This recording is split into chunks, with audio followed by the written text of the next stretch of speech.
శ్రీమాత్రే నమ. జయ గురు దత్తాత్రేయ నమ. ఈ వీడియోలో మనం కుంభరాశి వారికి ఫిబ్రవరి 1 నుంచి 28 మధ్యలో జరగబోయే మాస ఫలితాలు తెలుసుకుందాం.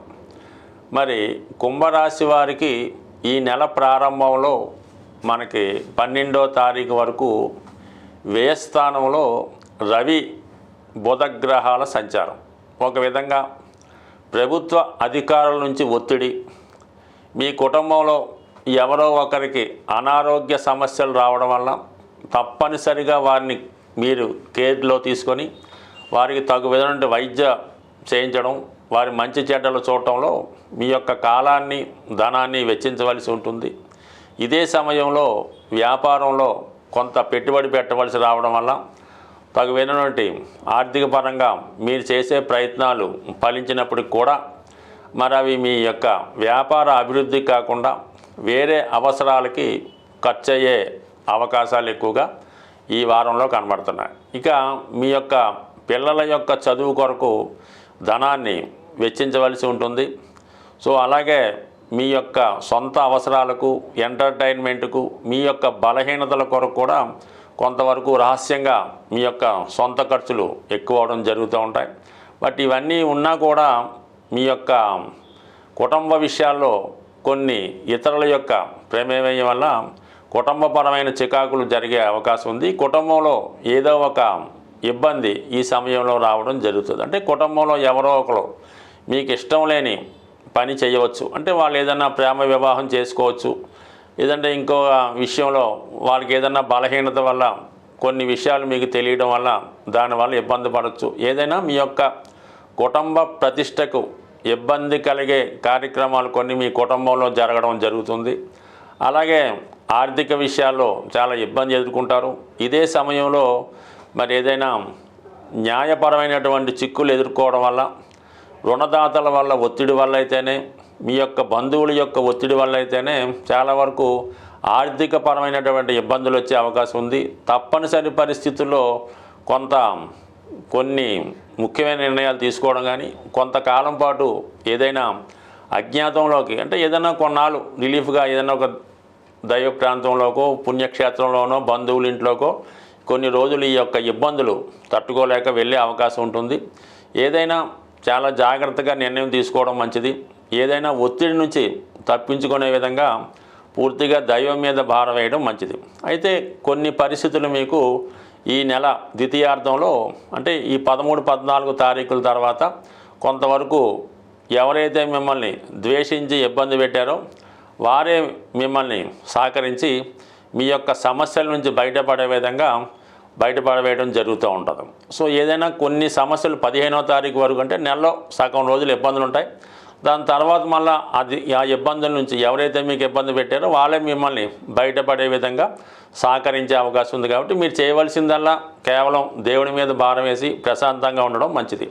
ఇక ముఖ్యంగా మనకి చతుర్థ స్థానంలో వక్రగమనంలో ఉన్నటువంటి గురుగ్రహం ఈ ఫిబ్రవరి 4 తర్వాత రుజుమార్గంలోకి రావడం జరుగుతూ ఉంటుంది. ఇప్పుడు ఏమవుతుందంటే మీరు కొంతకాలంగా స్థిరాస్తి అమ్ముదామనే ప్రయత్నం చేస్తూ ఉంటారు, లేదంటే ఏదో ఒక వస్తువు, ఒక అసెట్టో ఏదో ఒకటి అమ్మే ప్రయత్నం చేస్తుంటే అది చాలా వరకు అమ్ముడు పోకపోవడం, ఏదో ఒక ఇబ్బంది రావడం జరుగుతూ ఉంటుంది. మరి ఈ సమయంలో మీరు అమ్ముదామనుకున్నటువంటి స్థిరాస్తి అమ్మడం వల్ల, లేదంటే ఆస్తి పంపకాల్లో మీకు రావాల్సినటువంటి ధనం రావడం వల్ల కొన్ని అనుకోకుండా కొన్ని ఆర్థిక సమస్యలు నెరవేరే అవకాశం ఉంటుంది. కాబట్టి మొత్తం మీద ఏదైనా స్థిరాస్తి సంబంధించిన వ్యవహారాల్లో ఉన్నటువంటి సమస్యలు పరిష్కారం అవుతాయి.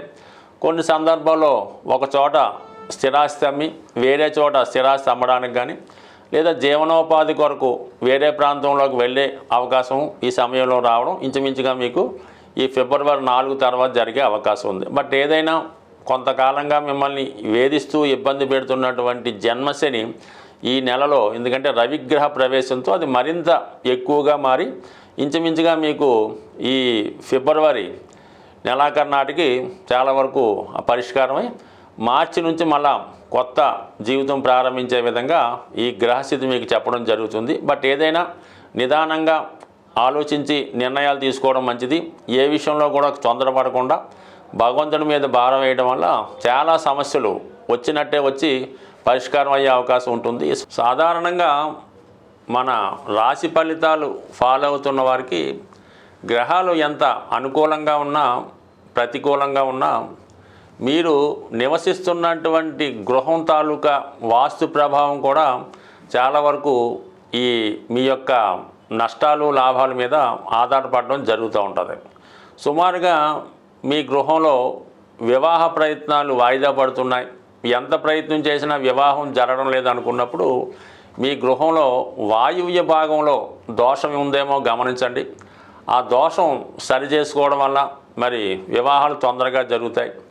ఇక మీ కుటుంబంలో పిల్లలకి ఉద్యోగాలు రావడం లేదు, వాళ్ళు ఊరిక ఖాళీగా కాలక్షేపం చేస్తున్నారు అనుకున్నప్పుడు ఖచ్చితంగా మీకు ఈశాన్య భాగంలో దోషం ఉండడం జరుగుతూ ఉంటుంది. మరి ఈశాన్య భాగంలో దోషాన్ని సరి చేసుకోవడం వల్ల మీ యొక్క ముఖ్యంగా మగపిల్లలకి ఉద్యోగ ప్రయత్నాలు ఫలించే అవకాశాలు ఉన్నాయి.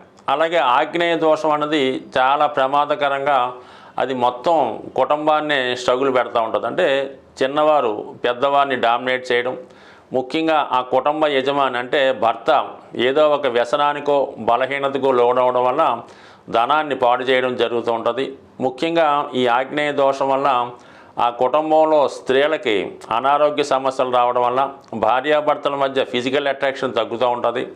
దాన్ని ఆసరాగా తీసుకొని భర్త వేరే కారణాలతో వేరే ప్రయత్నాల ద్వారా తన అవసరాలు తీర్చుకోవడం జరుగుతూ ఉంటుంది. అలాగే వివాహం అయిన తర్వాత కూడా ఆడపిల్లలు తరచూ పుట్టింట్లోనే స్టే చేసి పుట్టింటి మీద పెత్తనం చేయడం జరుగుతూ ఉంటుంది. అందువలన ఇటువంటి దోషాలు ఉన్నవాళ్ళు ఆగ్నేయ దోషాన్ని కూడా సరి చేసుకోవడం మంచిది. సాధారణంగా గ్రహ దశలు జరుగుతున్నప్పుడు కొన్ని గ్రహ దశలు అంటే ముఖ్యంగా రవి దశ జరుగుతున్నప్పుడు ఆ యజమానికి ఇబ్బందులు వస్తున్నాయంటే ఖచ్చితంగా మీ ఇంట్లో తూర్పు భాగాన్ని కూడా సరి చేసుకుంటే ఆ యజమాని పలుకుబడి పెరుగుతుంది, ఇంటి మీద పెత్తనం సాధిస్తారు, ఆరోగ్యపరంగా అనుకూలంగా ఉండే అవకాశం ఉంది. అదే శుక్ర మహాదశ జరుగుతున్నప్పుడు స్త్రీలకి అనారోగ్య సమస్యలు, ఎక్కువ ధనం ఖర్చు అవ్వడం, లగ్జరీగా ఇన్ఫ్లుయెన్స్ అవ్వడం ఇవన్నీ జరుగుతున్నప్పుడు మరి ఆగ్నేయ భాగాన్ని సరి చేసుకుంటే శుక్రదశ యోగించే అవకాశం ఉంది. బట్ ఏదైనా కేవలం మన గోచారాన్ని పట్టుకొని దాని మీదే కాకుండా మనకి జరిగే దశలు, అలాగే మనం నివసిస్తున్నటువంటి గృహం, మనకు ఉన్నటువంటి ఇతర స్థిరాస్తుల యొక్క ప్రభావం కూడా మానవుడి యొక్క జీవితం మీద పడుతూ ఉంటుంది. కాబట్టి ఏదైనా ఒక సమస్య దీర్ఘకాలికంగా ఎంత ప్రయత్నం చేసినా సక్సెస్ అవటం లేనప్పుడు అటు జాతకాన్ని అటు గోచారాన్నితో పాటు మనం నివసిస్తున్నటువంటి గృహాన్ని కూడా సరి చేసుకోవడం వల్ల ఖచ్చితంగా మీ యొక్క సమస్యలు పరిష్కారం అయ్యే అవకాశం ఉంటుంది. స్వస్తి.